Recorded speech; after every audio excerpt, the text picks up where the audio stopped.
ആമേൻ, ആമേൻ. യേശുവിൻ്റെ ഏറ്റവും പ്രിയമുള്ള കുഞ്ഞെ, കഴിഞ്ഞ വർഷങ്ങളിൽ എൻ്റെ ജീവിതത്തെ ഒരുപാട് സ്വാധീനിച്ച 2 ബൈബിൾ വചനങ്ങൾ നമുക്ക് ഒരുമിച്ച് കേൾക്കാം. പ്രഭാഷകന്റെ പുസ്തകം 10-ാം അധ്യായം 9-10 വാക്യങ്ങൾ. പൊടിയും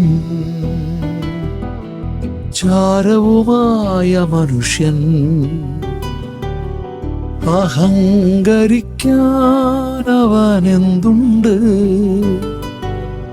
ജീവിച്ചിരിക്കെ തന്നെ അവൻ്റെ ശരീരം ജീർണിക്കുന്നു. പ്രഭാഷകന്റെ പുസ്തകം 10-ാം അധ്യായം 9-10 വാക്യങ്ങൾ.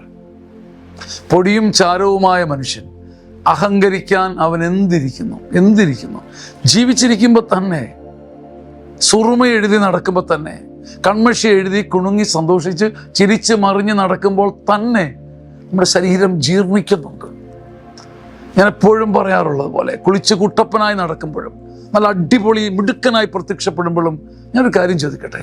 ചെറിയൊരു താരൻ, ഒരു അസ്വസ്ഥത, ചെറിയൊരു സോറിയാസിൻ്റെ തുടക്കം, ഒരു സ്കിൻ ഡിസീസിൻ്റെ ആരംഭം, ഒരു ഞൊണല്, ഒരു ഉണങ്ങാത്ത മുറിവ്, പല്ലിന് മോണയ്ക്ക് ഒരു പഴുപ്പ്, ഒരു ദുർഗന്ധം, വിയർപ്പിൻ്റെ ദുർഗന്ധം, ഇതെന്തെങ്കിലും ഇല്ലാത്ത ആരെങ്കിലും നമ്മുടെ കൂടെ ഉണ്ടോ?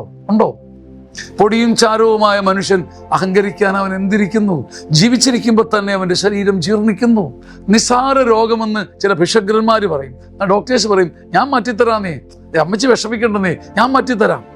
നിസാര രോഗമെന്ന് ഭിഷഗ്വരൻ പറയുന്നു. പക്ഷേ ഇന്ന് രാജാവ്, നാളത്തെ ജഡം, നാളെ ജഡം. ഇന്ന് രാജാവായി ചെങ്കോല് പിടിച്ചവൻ നാളെ ചത്തുമലച്ച് ചീഞ്ഞ് അഴിഞ്ഞു പോകുന്നു. മരിച്ചു കഴിഞ്ഞാൽ പിന്നെ പുഴുവിനും കൃമിക്കും വന്യമൃഗങ്ങൾക്കും സ്വന്തപ്പെട്ടവരെല്ലാം കൈയൊഴിയുന്ന ഒരു നിമിഷം. നാം എത്രയോ നിസാരനാണ്. അഹങ്കരിക്കാൻ നമുക്ക് എന്തിരിക്കുന്നു. ഈ 2 വചനങ്ങൾ നമ്മുടെ ഉള്ളിനെ ഒരുപാട് ശാന്തമാക്കട്ടെ. എളിമപ്പെട്ട് നിൽക്കാൻ, എനിക്ക് ദൈവമേ ഉള്ളൂ എന്ന് പറയുന്നവനാണ് ഭാഗ്യവാൻ എന്നാണ് എൻ്റെ വിചാരം. നമുക്ക് കർത്താവല്ലേ ഉള്ളൂ.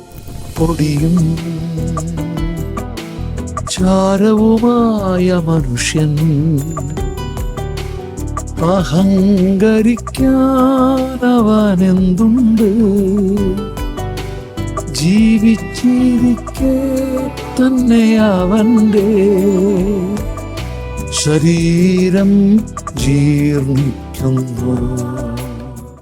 ആമേൻ, ആമേൻ.